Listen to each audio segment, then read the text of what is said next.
In a recent interview, former President Barack Obama said, and I quote, "The White House shouldn't be able to direct the Attorney General to go around prosecuting whoever the president wants to prosecute."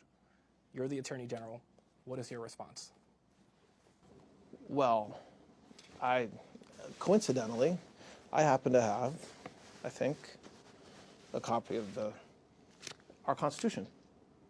So if we want, we can read our Constitution together. Article 2 says the executive power shall be vested in a President of the United States of America. It does not say that the Attorney General stands off to the side.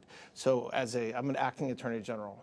The Attorney General is a member of the cabinet of the President of the United States.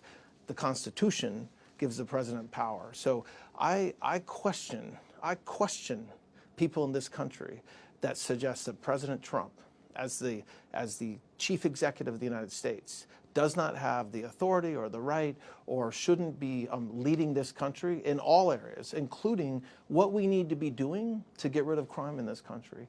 And so I'm not familiar with the comments you just talked about, but to the extent that President Trump calls me and says that he thinks that we have a problem in this country, whether it's this scourge of drugs, illegal immigration, every American wants him to do that, and he should.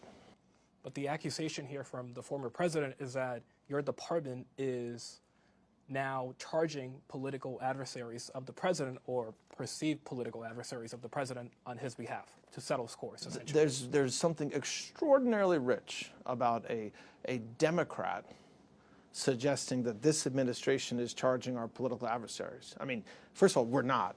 Second of all, how about we think about what happened the past 4 years? It wasn't just President Trump that got indicted repeatedly in multiple district courts, in multiple jurisdictions, but it was also his entire administration, what was called into the grand jury. Members of his Secret Service detail had to testify in the grand jury. So I welcome criticism. Let's go. But let's, if you're sitting in a glass house, you ought not throw stones.